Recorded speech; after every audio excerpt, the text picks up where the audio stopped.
Hello everyone, welcome to Career Information Job Alerts। तो pension fund regulatory and development authority यानी कि PFRDA ने एक रिक्रूटमेंट जारी किया है for the post of officer grade A assistant manager. ये रिक्रूटमेंट 2021 में भी निकला था। इस साल भी ये रिक्रूटमेंट जो है 14 सितंबर को जारी किया गया है। लगभग यहाँ पे जो पोस्ट है वो 6 पोस्ट के लिए बहुत सारी वैकेंसीज है। तो उसी के बारे में आज आपसे मैं कंप्लीट डिस्कशन करने वाला हूँ कि कितनी वैकेंसी है, कैसा एग्जाम पैटर्न होगा, आपका सिलेक्शन प्रोसेस कैसा होगा, अप्लाई कैसे करना है और सबसे इम्पोर्टेंट जो आपको जानना रहता है वो है प्रीवियस कट ऑफ्स क्या थे। तो पूरा वीडियो अच्छे से देखिए। आपको मैं लास्ट में सारे लिंक भी शेयर कर दूंगा जहां से आप इसी वीडियो के डिस्क्रिप्शन बॉक्स में जाके अप्लाई कर पाओगे। सो यस, चलते हैं इसके मेन नोटिफिकेशन की तरफ। तो ये रहा final advertisement for officer grade A assistant manager 2022। तो यहाँ पे जो स्ट्रीम्स है, किन स्ट्रीम्स के लिए ये पर्टिकुलर आपका रिक्रूटमेंट है। General stream, finance and accounts, उसके बाद में IT, research, economics, legal and official language, राजभाषा। तो इतने सारे यहाँ पे स्ट्रीम्स के लिए ये वैकेंसीज निकली है। 15 सितंबर से ऑलरेडी ये यानी कि कल ही से फॉर्म फिलअप करना शुरू हो चुका है। 7 अक्टूबर में तक आप अप्लाई कर सकते हो।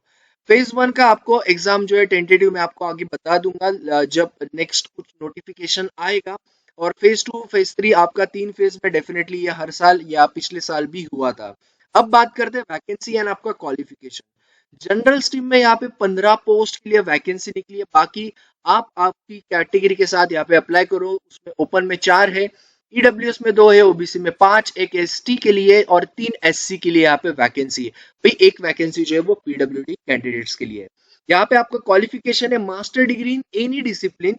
आपका मास्टर हुआ है कोई भी डिसिप्लिन में, आप इसमें एलिजिबल हो। बैचलर डिग्री इन लॉ आप एलिजिबल हो, या फिर आपका अगर बीटेक यानी कि बैचलर इंजीनियरिंग या फिर टेक्नोलॉजी आपका हुआ है तो भी आप यहाँ पे एलिजिबल हो। फाइनेंस एंड अकाउंट्स की बात करेंगे तो 2 वैकेंसी, दोनों की दोनों वैकेंसी ओपन के लिए है। Graduation from recognised university plus ACA या एफसीए फ्रॉम आईसीएआई, या फिर एसीएस या फिर एफसीएस फ्रॉम आईसीएसआई, या फिर एसीएमए या फिर एफसीएमए से आपका होना चाहिए, यहाँ पे जरूरी है। या फिर आपका सीएफए इंस्टीट्यूट जो होते हैं उसमें से हुआ है तो भी आप यहाँ पे एलिजिबल। याद रखना एंड मतलब आपको वो चाहिए ही है।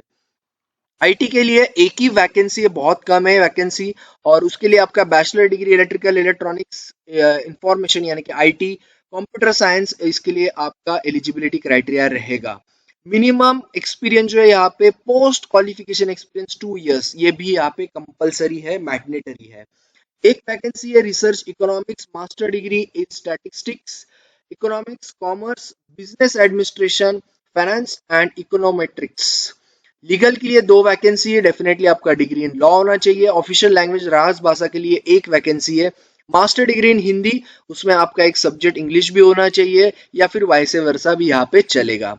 तो ये था आपका क्वालिफिकेशन एंड वैकेंसीज। यस, कुछ वैकेंसी थोड़ी बहुत कम है इस बार। एंड जनरल के लिए स्ट्रीम के लिए जिसमें सबसे ज्यादा एप्लीकेशन आते हैं उसमें है इस बार 15 वैकेंसीज। ओके, देन अभी बात करेंगे एज क्राइटेरिया के बारे में। तो आपका 30 रहेगा ओपन कैटेगरी के लिए, 5 साल एससी एसटी यानी कि 35, 33 ओबीसी के लिए, पीडब्ल्यूडी के लिए 10 साल। तो वही सारी चीजें आपको हमेशा नजर आएंगी। अब बात करते हैं mode of selection, phase 1, phase 2 और फेज 3 के बारे में मैंने तो आपको एक बता दिया था। फेज 1 आपका ऑनलाइन स्क्रीनिंग एग्जामिनेशन जो होगा वो 100 मार्क्स ईच यानी कि 2 पेपर होंगे उसमें। फेज 1 में वो होंगे 100 मार्क्स के। ओके, उसका कैसा रहेगा पैटर्न। पेपर 1 आपका जो है नॉर्मल यानी कि जो आपके English language, reasoning, apti, general awareness के होंगे। सारे के सारे 25 मार्क्स को 20 क्वेश्चन होंगे, यानी कि 1.25 मार्क्स को एक क्वेश्चन हो सकता है। 80 क्वेश्चंस यहाँ पे 100 मार्क्स के लिए आपके रहेंगे। पेपर 1 की बात कर रहा हूं मैं, एमसीक्यू 60 मिनट्स। अब बात करते हैं पेपर 2 की यानी कि प्रीलियम का, जो आपका फेज 1 का रहेगा। इसमें जनरल स्ट्रीम में आपके जो होंगे वो एमसीक्यूज होंगे, फिर उसमें आपको फाइनेंस, इकोनॉमिक्स, मैनेजमेंट, अकाउंटेंसी, आपके सब्जेक्ट से रिलेटेड यहाँ पे जो है पूछा जाएगा। ओके, तो ये आपका रहेगा जनरल स्ट्रीम के लिए। ओके, ये जो था जनरल स्ट्रीम के लिए।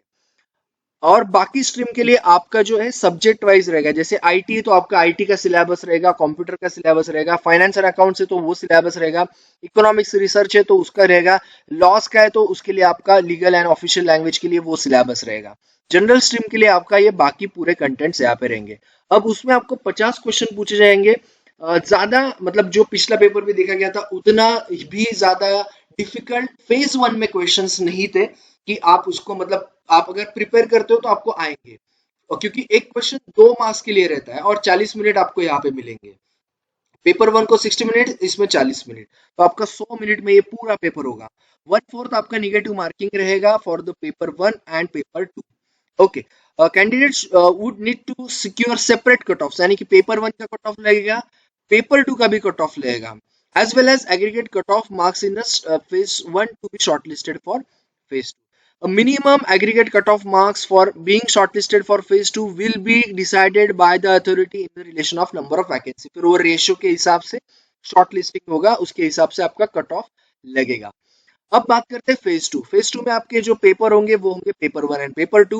पेपर वन आपका डिस्क्रिप्टिव होगा जिसमें आपको इंग्लिश के ऊपर इंग्लिश का टेस्ट होगा जिसमें ड्राफ्टिंग स्किल्स आपके चेक किए जाएंगे। 100 मार्क्स, 3 क्वेश्चन, 60 मिनट्स, 1 घंटे में। जनरल स्ट्रीम में की बात करेंगे पेपर टू में तो वही सारी चीजें आपको यहाँ पे थोड़ा सा आपका लेवल हाई हो जाएगा जी, इसलिए मैंने आपको बताया यहाँ पे लेवल थोड़ा कम होता है, यहाँ पे लेवल आपका हाई होगा वही सारे कंटेंट्स के साथ। यहाँ पे 50 क्वेश्चन, 100 मार्क्स और 40 मिनट, ये भी आपका वैसा ही रहेगा। वही बाकी स्ट्रीम के लिए मैं सिलेबस ऑलरेडी बता चुका है, एमसीक्यूज ही रहेंगे और उसी के साथ आपके जो है जो भी आप सीखे हो आपने ग्रेजुएशन या पोस्ट ग्रेजुएशन में, वही सिलेबस आपको यहाँ पे नजर आएगा। Candidate shortlisted for phase two will be issued new call letter, definitely आपको मिलेगा। इसमें आपको डिस्क्रिप्टिव में नेगेटिव मार्किंग कभी नहीं होती है, सिर्फ पेपर टू में आपको यहाँ पे 1/4 अगेन नेगेटिव मार्किंग, याद रखना 1/4 है, 2 मार्क का क्वेश्चन है यानी कि 0.5, तो ये चीज याद रखना। एंड जो है आपके paper one will be evaluated only such candidates who obtain qualifying marks in paper two, तो ये याद रखना पेपर वन तभी इवेल्युएट होगा अगर आप पेपर टू में उतने मार्क्स लाते हो क्वालिफाई करने के लायक, तो आपका यहाँ पे होगा डेफिनेटली, आपको तभी आपका शॉर्ट लिस्टिंग के लिए ज्यादा चांसेस रहेंगे भी। ओके, सिलेबस में आपको आगे बताऊंगा इन डिटेल। फेज थ्री आपका जो है वो इंटरव्यू रहेगा जिसमें मैं आपको बता दूं सिर्फ 15% अलॉट यानी कि वैटेज रहता है, 85% वैटेज आपका सिर्फ और सिर्फ मेंस यानी कि फेज टू को रहेगा। फेज वन का आपका कुछ भी कंसिडर बाद में नहीं होगा, जिसको हम कहते हैं स्क्रीनिंग या फिर क्वालिफाइंग टेस्ट, सिर्फ फेज वन होगा आपका। रिजर्व लिस्ट भी होगा। देन अब बात करते हैं पे एंड अलाउंसेस, तो आपको सारे मिलेंगे, देखो यहाँ पे स्केल ऑफ पे भी दिया हुआ है ग्रेड ए के हिसाब से। प्रोबेशन आपका 1 साल होगा, प्रोबेशन पीरियड जो होता है। बाकी आपको सारे अलाउंसेस यहाँ पे मिलेंगे, सारे बेनिफिट जो गवर्नमेंट के ग्रेड ए ऑफिसर के रहते हैं वो सारे आपको यहाँ पे मिलेंगे। ओके, एग्जामिनेशन सेंटर्स की बात करेंगे तो जोन वाइज यहाँ पे दिए हुए हैं, तो आपका जो भी नजदीक का सेंटर होगा वो यहाँ पे आप अच्छे से इसको याद रखो और डालो, क्योंकि बाद में चेंज नहीं होगा, ये चीज याद रखना। फेज टू का भी आपके जो है सेंटर्स याद से अच्छे से आपके जोन के हिसाब से आप यहाँ पे सिलेक्ट करके डालो ताकि आप बाद में उसको चेंज ना कर पाओ। Fees 1000 general EWS and OBC के लिए, एससी एसटी पीडब्ल्यूडी वुमेन्स के लिए यहाँ पे फीस नहीं है। Separate online application for E stream will be required to be filled. Okay, अभी ऐसा हो सकता है कि कुछ इंजीनियरिंग के बच्चे और एक जो था पोस्ट उसमें भी एलिजिबल है और जनरल में भी है, तो आपको अगर अलग से अप्लाई करना पड़ेगा if you want to apply for the both the post. Okay, और फीस भी आपको दोनों की पे करनी पड़ेगी अगर आप ओपन कैटेगरी से या फिर ओबीसी कैटेगरी से हो। ओके, देन आता है नेक्स्ट, आपके 20 मिनट्स पर आवर मिलता है अगर आप पीडब्ल्यूडी कैटेगरी में हो। प्री एग्जामिनेशन ट्रेनिंग भी आपको मिल सकता है if you want to. SC ST PWD OBC and EWS के लिए आपको वहां पे फॉर्म में पूछा जाएगा, आपको वहां पे सिलेक्ट करना है यस और नो, कंपलसरी कभी नहीं होता है, ऑनलाइन ही एप्लीकेशन आपको भरना है। और एक चीज, outstation candidates call for interview तब आपको एसी 3 टीयर का आपको मिलेगा रियम्बर्समेंट। ओके, आपको उसका सब मिल जाएगा। अब बात करते हैं how to apply. So how to apply, पहले तो आपको दिखा दूं, ये सिंपल आईबीपीएस आप एसबीआई के फॉर्म भरे होंगे तो वैसा ही आपको ये साइट नजर आएगा, वैसे ही है, click here for new registration, उसी हिसाब से आपको यहाँ पे अप्लाई करना है। डोंट वरी, इसका लिंक मैं आपको दे दूंगा, पहले अच्छे से सुनो क्या क्या चीजें जरूरी है। आपको जो करना है न्यू रजिस्ट्रेशन पे क्लिक, उससे पहले क्या क्या चीजें आपको जरूरी है हाथ में रखना। सबसे पहला आपका जो आता है हैंड रिटन डिक्लेरेशन, यहाँ पे दिया हुआ है। अगर आपने इससे पहले आईबीपीएस, एसबीआई या फिर बाकी भी फॉर्म्स अगर आपने भरे होंगे तो आपको ये ऑलरेडी आपके पास होगा स्कैन किया हुआ। अगर आपके पास नहीं है आप तो आप एक पेज पे लिखो आई एंड आपका नेम हियर बाय डिक्लेयर, और ये पूरा सेंटेंस रिक्वायर्ड तक वहां पे लिखो। रनिंग हैंडराइटिंग में, कुछ कैपिटल स्मॉल मत करना, एक रनिंग हैंडराइटिंग में लिखना और ब्लैक इंक से लिखना, उसको स्कैन करवाना। ये हो गया हैंड रिटन। लेफ्ट थंब भी आपको स्कैन करवाना है, ये भी याद रखना, उसको ब्लैक या ब्लू भी चलेगा, लेकिन ब्लैक से ही करो, सिंपल, क्योंकि आपको हमेशा काम में आएगा। सिग्नेचर भी आपको ब्लैक इंक से ही करना है, याद रखना। रनिंग हैंड राइटिंग, उसमें भी कैपिटल वगैरह मत करते बैठो। फोटोग्राफ तो खैर उसके बारे में ज्यादा बताने की जरूरत नहीं। साइज के बारे में आपको बताता हूँ, कितनी साइज होनी चाहिए। जेपीजी फॉर्मेट में ही चाहिए, लेकिन कितनी साइज होनी चाहिए मैं आपको आगे बताऊंगा। Click here for new registration, जो मैंने आपको ऑलरेडी यहाँ पे दिखा दिया है।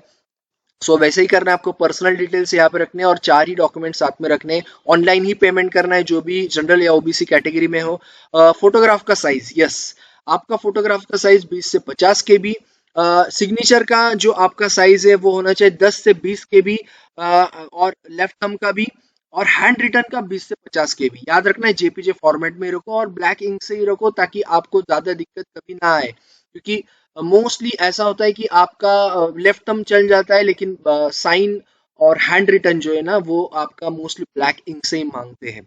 So that is very important. कुछ इंपॉर्टेंट चीजें इसलिए मैं आपको यहाँ पे बता रहा हूँ, ताकि आपको आगे भी बहुत सारे जो फॉर्म्स आएंगे उसमें भी आपको दिक्कत ना हो। एक बार स्कैन करके रखो ये सारी चीजें।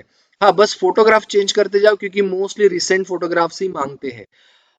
यस, तो सिलेबस के बारे में आपको बता दूं, इन डिटेल यहाँ पे भी दिया हुआ है जनरल स्ट्रीम का। जो मैंने आपको पहले कंटेंट दिखाए थे वो यहाँ पे बहुत अच्छे से एक्सप्लोर किए एंड एक्सप्लेन किए, तो आप कंटेंट वाइज पढ़ाई कर सकते हो।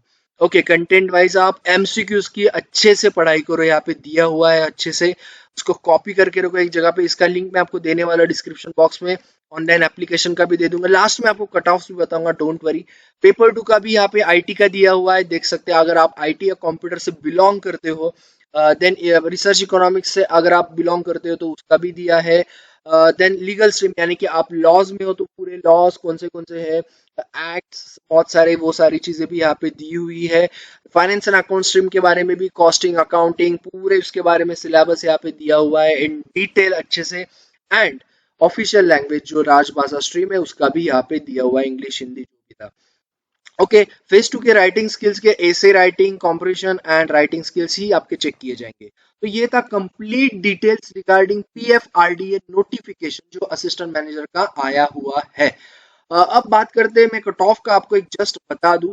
ये था पिछले साल का कट ऑफ, जो 17 अक्टूबर 2021 में ये फेज 1 का एग्जाम हुआ था। यहाँ पे आप देख सकते हो, ये स्टैटिस्टिक्स इस बार नहीं है, और ये भी नहीं है एक्चुअल, तो बाकी तो है, तो आप उसके हिसाब से यहाँ पे देख सकते हो। ये पेपर 1 पेपर 2 का cut off. Okay, then phase 2 का भी यहाँ पे दिया हुआ है, वो भी आपका 19 दिसंबर को हुआ था, यानी कि ज्यादा टाइम नहीं था बीच में, 2 महीने के बाद तुरंत आपका फेज 2 भी हुआ था।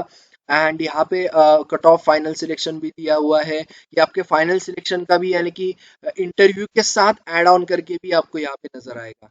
तो ये है पूरा सिलेबस, अच्छे से एक बार आप देख, sorry, cut off not syllabus, syllabus में बता चुका हूँ। कट ऑफ अच्छे से देख लो, ज्यादा कुछ सोचो मत, पहले अच्छे से फेज 1 की पढ़ाई करो, उसके बाद जो है आप अच्छे से जो है फेज 2 भी दे पाओगे इफ यू क्लियर फेज 1, क्योंकि फेज 1 के आपके मार्क्स वैसे भी कंसिडर नहीं होने वाले। You just need to just आपको शॉर्टलिस्ट होना है। ओके, तो ये था पूरा cut off, okay, phase 1 and phase 2 and final का, जो मैंने आपको यहाँ पे बताया। सो पूरा रिक्रूटमेंट मैंने बता दिया। अब ध्यान से सुनो, लिंक मैं पहला देने वाला हूँ इस पीडीएफ का, दूसरा लिंक देने वाला हूँ ऑनलाइन एप्लीकेशन का। ओके, ताकि आपको कोई भी दिक्कत ना आए और डिस्क्रिप्शन बॉक्स में आप जाके डायरेक्टली अप्लाई कर सकते हो।